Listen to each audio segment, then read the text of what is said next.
I'm going to talk to you a little bit about the IMO 2020, which I know probably most of you in here probably know as much about as I do. And between us, we probably know more than any single person at the IMO. And it reminds me a little bit of, it reminds me a little, I mean, they were set a challenge, which was to take sulfur out of shipping's fumes. But I mean, the thing that it put me in mind of when I've looked at it and tried to study it was an American couple in Dublin. And they stop a local in the street and they say, you know, we're from Cleveland, Ohio. And then they go on and say, can you tell us the way to Trinity College? And the Irishman says, well, I wouldn't start from here. And I think that pretty much sums up where we are with IMO 2020. Let's have a quick look at what we've got to tell you so far. So, okay, what's being done has been done before. This is not the first time that we've had a set of regulations imposing a reduction of sulfur, but this, of course, is by far the biggest. So in the past, it's been something reasonably manageable, but what we're going to do now is something that is quite different. And I think that one of the things that the main takeaway is that we've got to stop talking about what's your strategy, what's your policy, what's right, what's wrong. What we have to talk about, and I've been in Posidonia and I've been in Oslo, and it's a balls-aching conversation about are you fitting scrubbers, aren't you fitting scrubbers, as if this was a binary choice. This is not a binary choice. The fact is, what's really happened is that we've had a fundamental step change in the way that we're going to fuel our ships. This is going to change the cost structure of freight. So it's fundamental, it's big, and then off it comes a second story, and we'll talk about that shortly. But this is the first point. Essentially, we're changing the way we fuel our ships. And why are we doing it? Well, shipping's hugely important. And of course, we like to talk a lot about the impact of shipping, why we are, in fact, the great efficiency machine, really, of transportation. So just to speak off this slide a moment, because I'm sure you've all seen it in the past, is the slide that Maersk used to produce, which was to show you that if you shifted 1 kilo of cargo 1 kilometer, and the chosen method of transport was a container ship, the score was something like 7 grams of carbon. If you used a tanker, it was 8 or 9. If you used a bulk carrier, it was 5. If you used a truck, it was 80. And if you used an aeroplane, it was 435.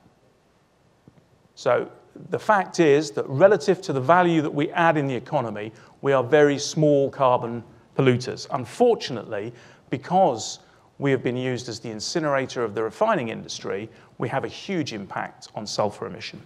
And that can't really be argued with. So, Houston, we have a problem, along with every other major bunkering center. What are we going to do, and how's it going to be managed?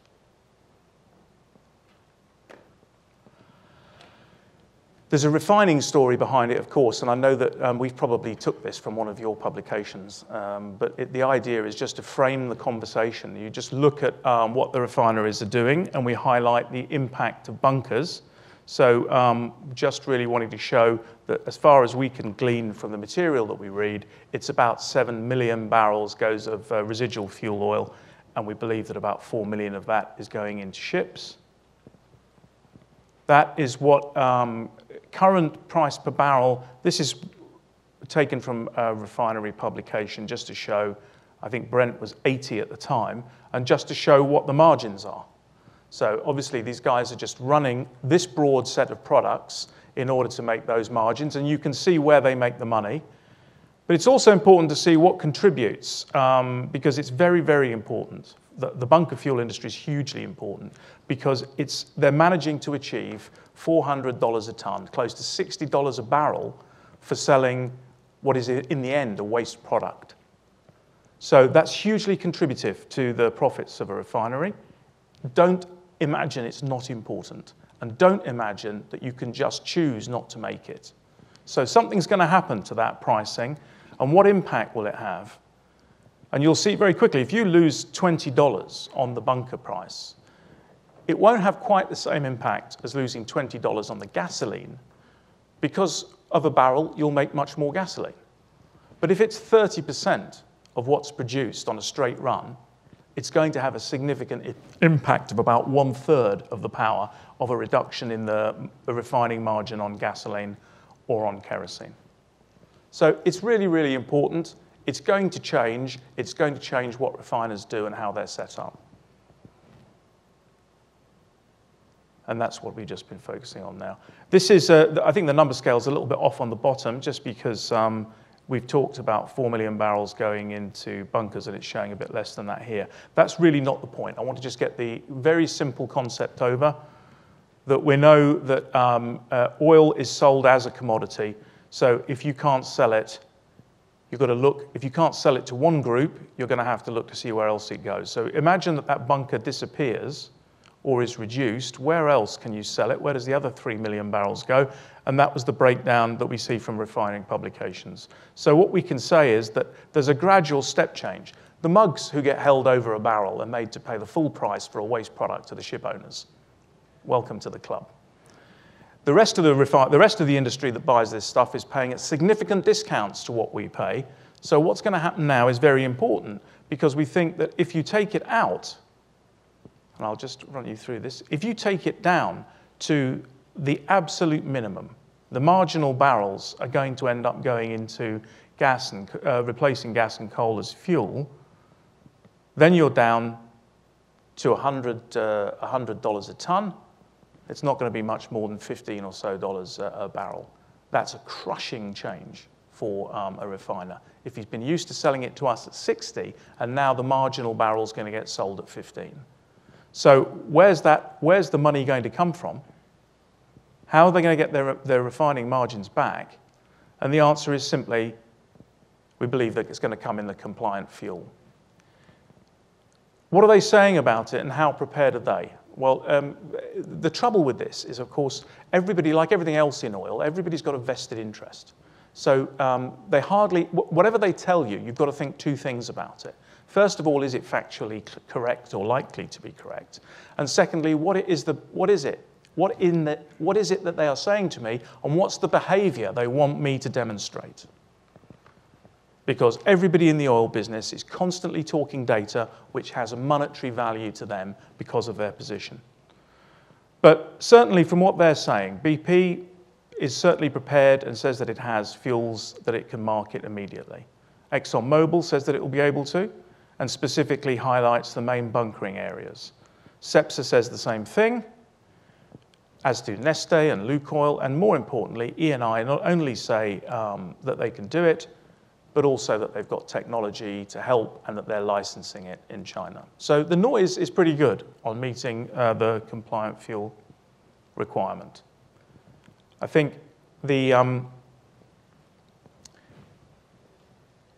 we've made a breakdown here, which is just how you might imagine the 4 million barrels of bunker fuel being made up. And this is meant to be illustrative rather than accurate to 100,000 barrels or focused information, because nobody knows. And the reason that nobody knows is that the ability to make this breakdown depends entirely on what the pricing structure is. The refiners want to run at maximum throughput, and they're probably going to be able to in this environment, and they're seeking margins.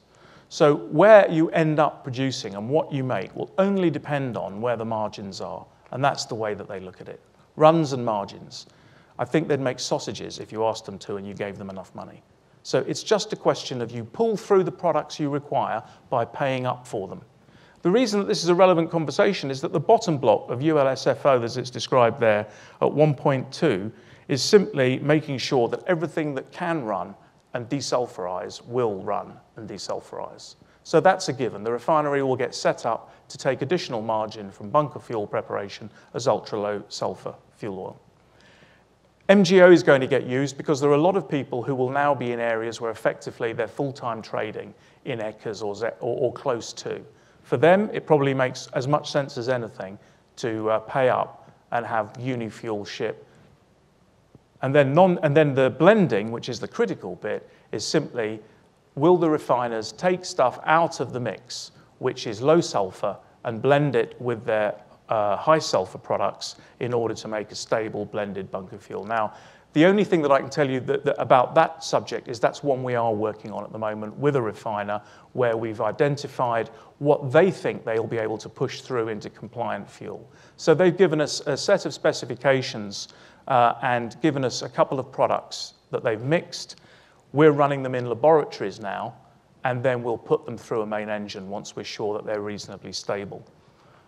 The reason that I mentioned this process is that, funnily enough, a refiner can't do it on his own unless they have ships that they own or under their control. It's one thing to know what the specification is. You can send it to a lab for some tests. But in the end, the real test is to put it through a purifier room in a ship and then put it into a main engine and see what happens. So there's a lot of uncertainty. There's a lot of uncertainty about how the blends will perform and their content elements. So what we can be pretty sure about is that there's going to be a lot of disruption around this. And the reason I say that is that just this last month, about 30 ships loaded bunker fuel in the US Gulf, which had been contaminated with waste products that had been dumped into the bunkers.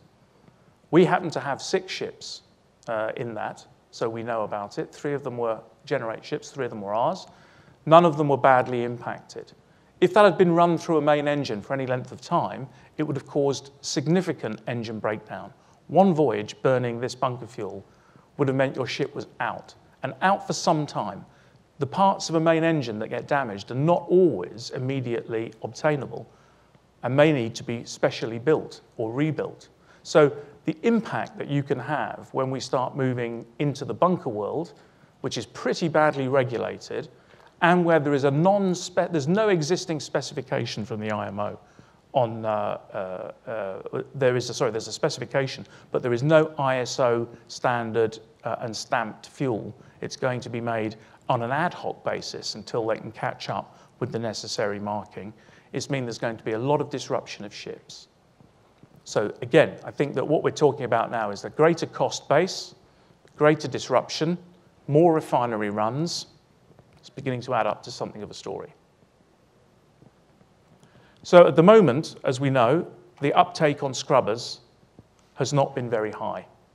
And quite interestingly, everybody's very much focused on 2020, but I've seen a couple of presentations made by oil majors which anticipate the scrubbers will be installed in 21, 22, and 23 as people begin to see that they can access cheaper fuel, that it continues to be there, and that they continue to be able to take advantage of using a scrubber. Why did it start so late? This is really taking us back to that dilemma. I think that when the legislation first came in, there was one thought that was in all the ship owners' minds. We've got to be very, very careful about this. If we get hit by a tsunami, we're all equally miserable. And if it happens to be that it's the banning of high sulfur fuel oil, then we've all been hit by the same blast of bad luck. And the good thing is that in that environment, you can normally pass that cost on to a customer. If the ship owners had broke rank a year and a half ago and half had gone to scrubbers and half hadn't, it would have been totally beggar your neighbour. Because the cheapest ships would simply set the freight rates. So if we get anything more than marginal take-up, it's going to damage everybody, and nobody will really make any money out of it. They will have the pleasure, which is not a non-estimatable pleasure, of seeing their neighbour ruined.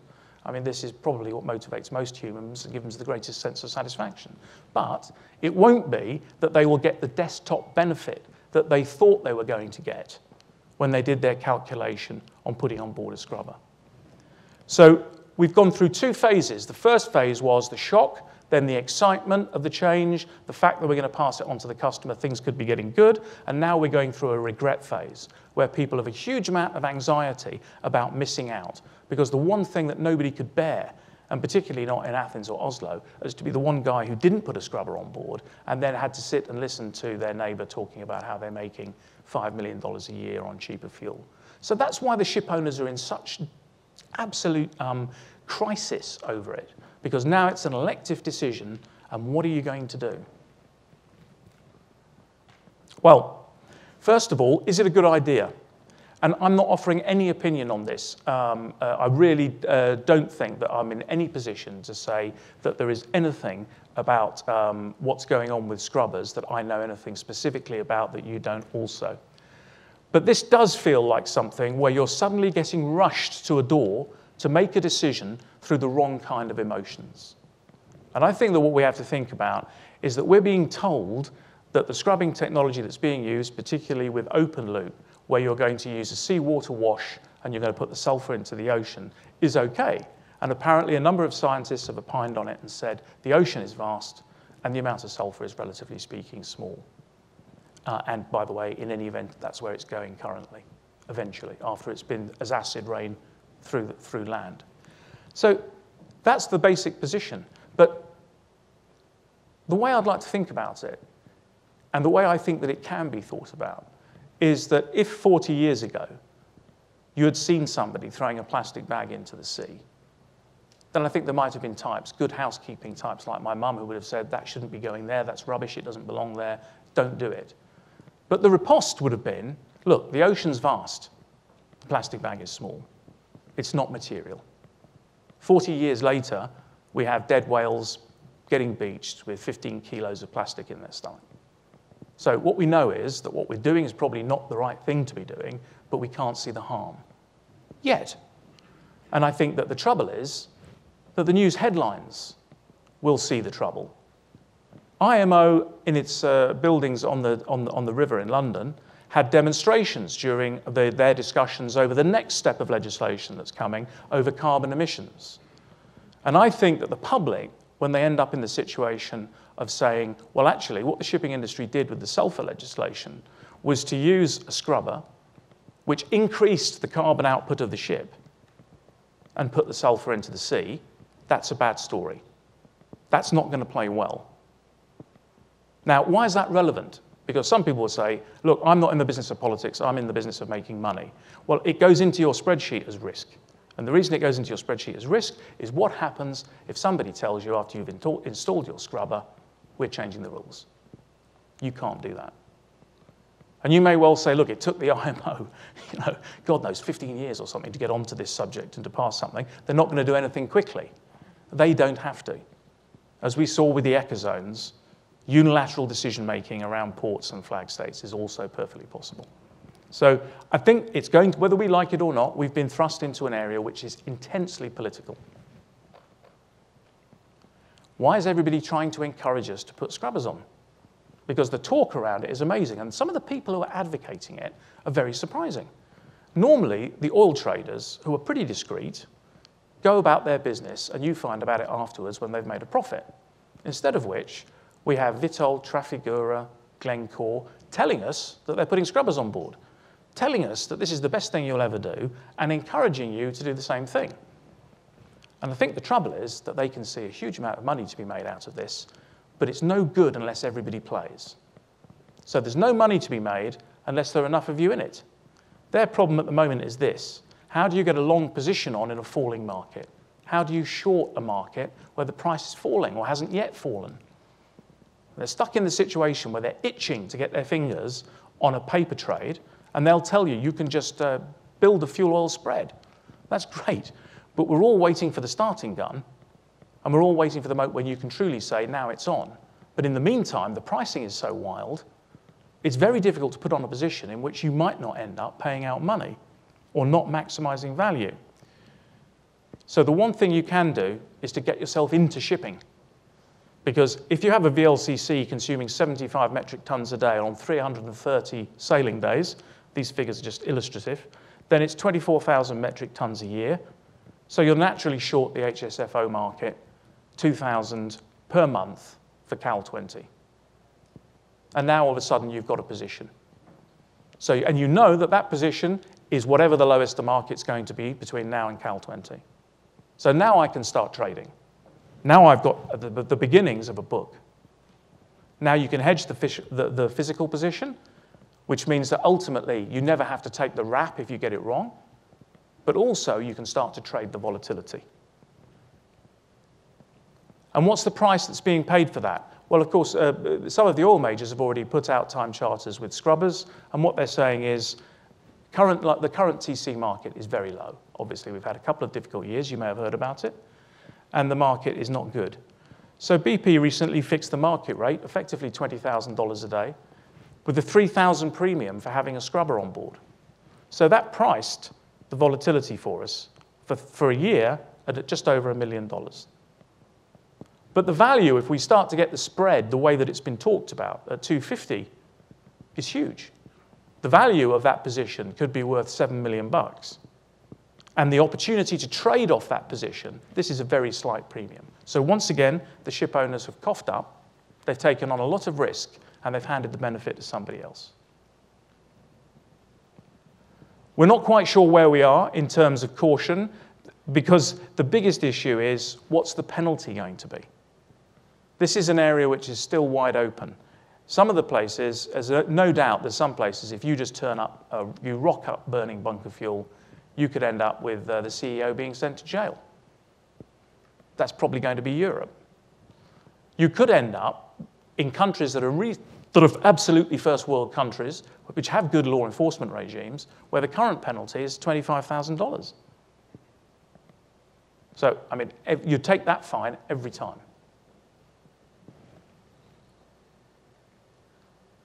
Of course, it's not really available to us in the oil industry. Why? Because this is another area where we're going to end up being vetted. So the fact that we've not got the right equipment on board, but we have bunkers, if we have high sulfur bunkers on board, we're going to have to demonstrate that we've operated a scrubber properly, that there is a record of its use, and that it works. So that's going to happen to us through the OCIMF-SIRE vetting system. Every time we go to port, there will be an oil major inspector on board. We will also no doubt have port state control and others.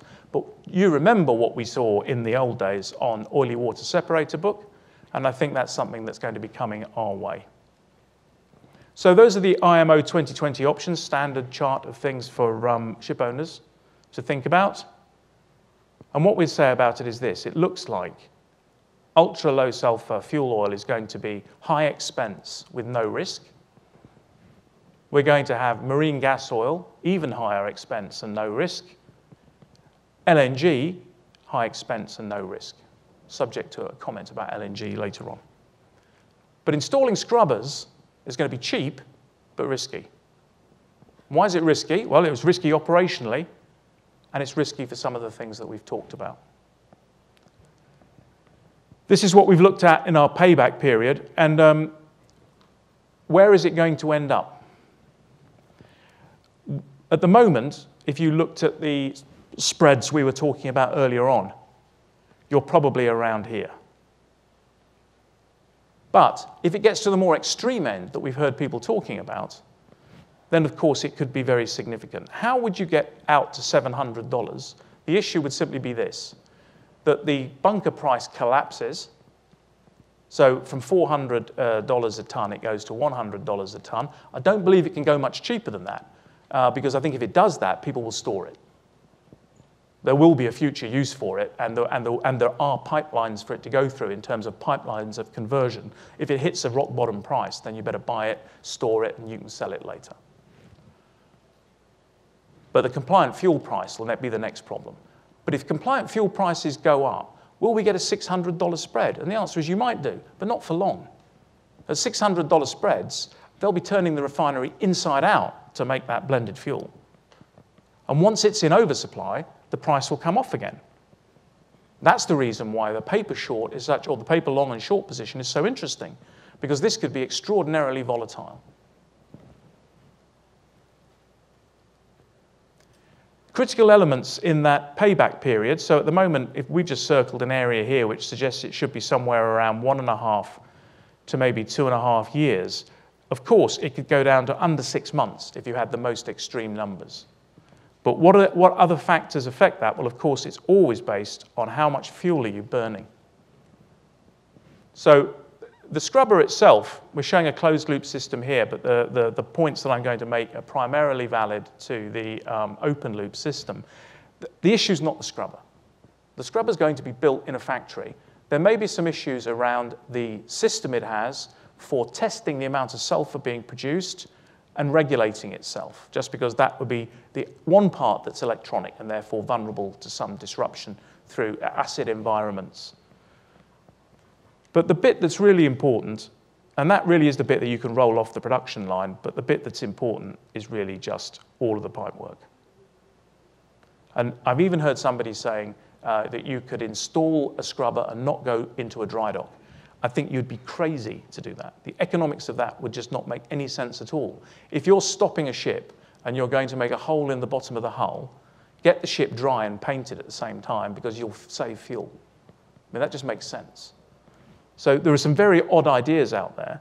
The piping has to be designed for your ship. It has to be cut and prepared for your ship. So all of this piping is custom built. They need to see the plans of the ship, they see where the space is, they'll work out where to run the lines.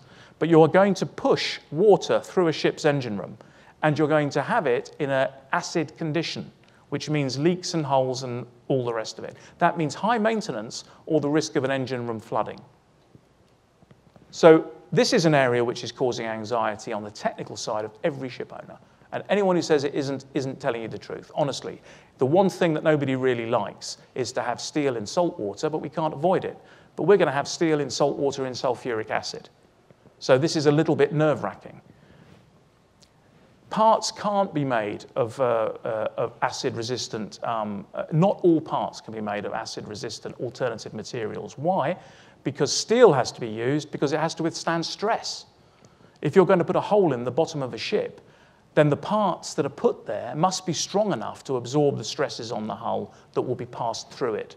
So this is an area which hasn't been counted. If you start to lose days, you lose your desktop calculation. You start to lose those days of running on fuel that were going to make you money.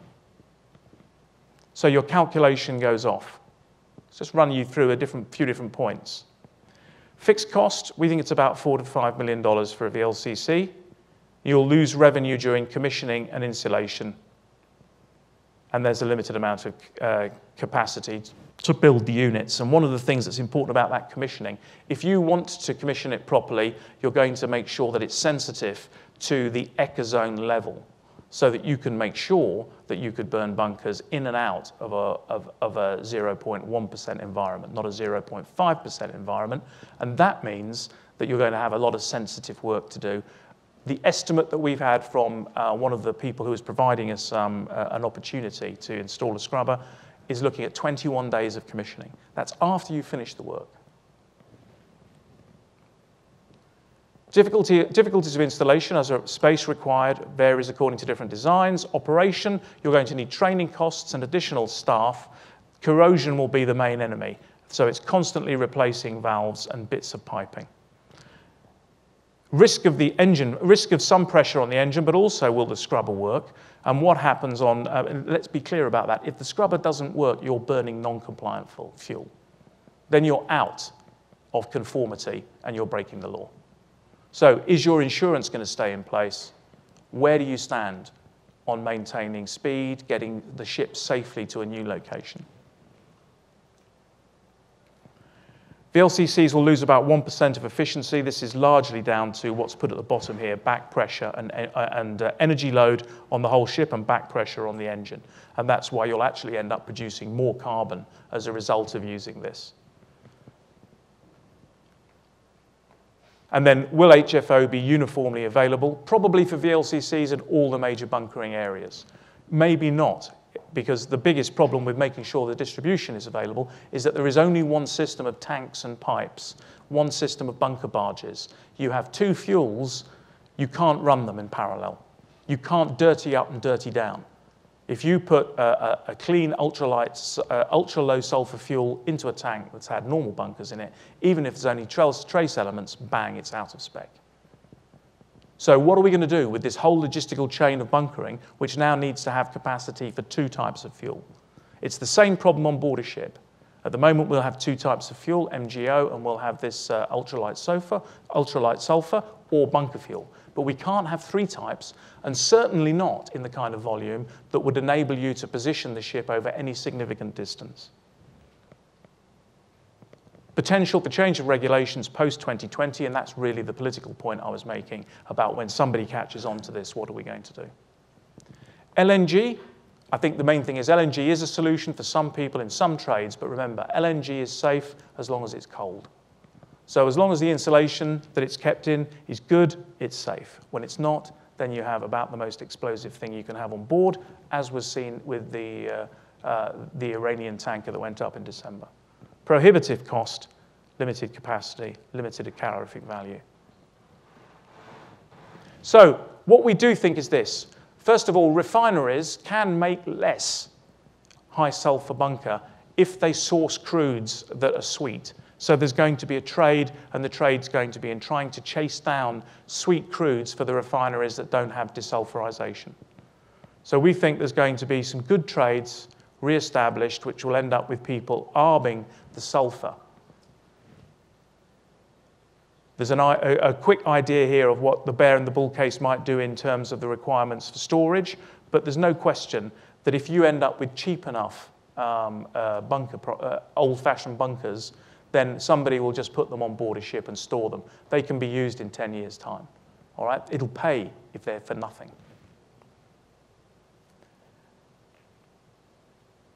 There'll be more runs required. You'll simply need more input to get the higher graded fuels out of the other side of the refinery.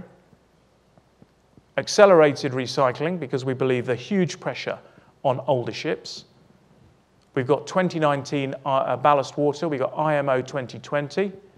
We've got reduced earnings and utilization with age, high value of recycling prices, and higher fuel costs. So there's all pressure on owners to get out now. 93 tankers older than 17 years. So in the zone.